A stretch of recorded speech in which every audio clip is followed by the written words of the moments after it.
Beginilah aksi demo jilid kedua Ikatan Masyarakat Situbondo Anti Korupsi atau IMSAK untuk desak Kejaksaan Negeri Situbondo agar segera menetapkan tersangka dalam kasus dugaan korupsi terkait rekayasa dokumen upaya pengelolaan lingkungan hidup dan upaya pemantauan lingkungan hidup atau UKL-UPL di Dinas Lingkungan Hidup Kabupaten Situbondo yang digeledah beberapa bulan yang lalu, tepatnya 2 Maret 2022. Aksi demo jilid kedua dilakukan di depan kantor Kejaksaan Negeri Situbondo, Senin 9 Mei 2022.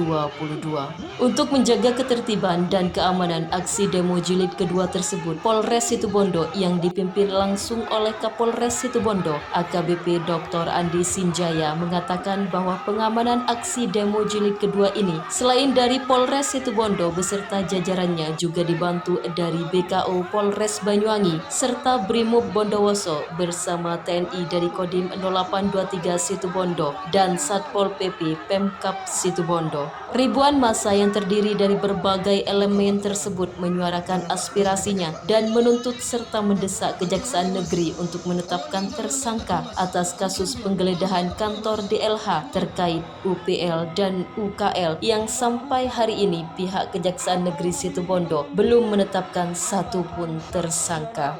Hal tersebut membuat penilaian bahwa Kejaksaan Negeri Situbondo lambat dalam menetapkan tersangka sehingga aksi demo jilid kedua ini dilakukan. Selain itu juga mereka menuntut Kepala Kejaksaan Negeri Situbondo beserta jajarannya untuk keluar menemui para demonstran. Akhirnya beberapa perwakilan dari aksi demo jilid kedua ini pun menemui Kajari dan jajarannya untuk mendengarkan langsung penjelasan dari Kepala Kejaksaan Negeri Situbondo atas kasus ini. Dalam pertemuan tersebut tak ada hasil yang signifikan, bahkan penanggung jawab IMSAK Syaiful Bahri menegaskan kecewa dengan Kejaksaan Negeri Situbondo. Hal ini disebabkan karena Kepala Kejaksaan Negeri Situbondo hanya menjelaskan secara normatif. Berikut wawancara selengkapnya dengan Ketua Umum GP Sakera Syaiful Bahri atau yang akrab dipanggil Bang Ipul. Saya sangat kecewa sebagai penanggung jawab aksi ini. Saya ngerti kenapa semua wartawan di sini sudah paham bahwa apa yang dilakukan oleh Pak Kajari itu yang dijelaskan itu masih normatif.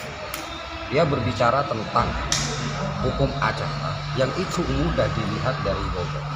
Sedangkan pertanyaan saya terakhir tadi yang mengakibatkan kenapa ini menjadi terlambat, apakah karena tahapan-tahapannya ataukah karena kendala-kendala antar institusi yang ada? Ini tidak ada jawaban.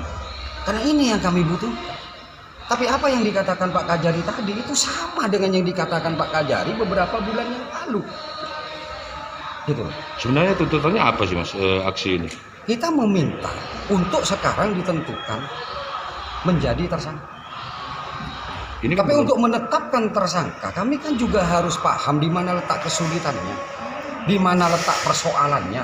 Itu yang kami butuhkan dengan kami mengadakan hearing dengan Pak Kajari. Gitu. Dan kami tanyakan tadi tahapannya apa saja sih? Kalau kita bicara tentang hukum acara itu kan pemanggilan saksi, apakah saksi masih kurang, apakah ini ahli masih belum diperiksa, ataukah ini kerugian negara belum bisa dipastikan secara jelas berapa nominalnya. Kan kita dengar tadi kan nggak ada itu. Makanya saya katakan kami tidak butuh kuliah dari seorang Kajari. Gitu. Mas, ini kan belum ada jawaban. Kira-kira apa aksi ini juga akan tetap bertahan? Aksi ini akan bertahan. Kita akan bertahan.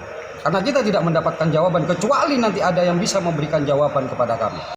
Setelah pertemuan kedua belah pihak tidak ada titik temu, ribuan massa pun menutup dua jalur Pantura Situbondo, baik dari jalur arah barat maupun timur, sehingga menyebabkan kemacetan, bahkan arus jalur Pantura terpaksa dialihkan. Tampak terlihat Kapolres Situbondo berupaya untuk meredam para demonstran untuk tetap tenang dan kondusif, jangan sampai membuat hal-hal yang anarkis, dan juga meminta kepada ketua beserta penanggung jawab aksi demo jilid kedua ini untuk bekerja sama agar menenangkan para demonstran dan juga untuk membubarkan diri agar masyarakat yang lain lain tidak terganggu dengan penutupan 2 jalur arus Pantura tersebut. Sementara itu, Kepala Kejaksaan Negeri Situbondo menegaskan bahwa kasus penggeledahan DLH Situbondo terkait dugaan korupsi UPL UKL tidak ada kaitannya dengan dana PEN dan juga menegaskan bahwa kasus ini muaranya akan tetap dibawa ke meja hijau.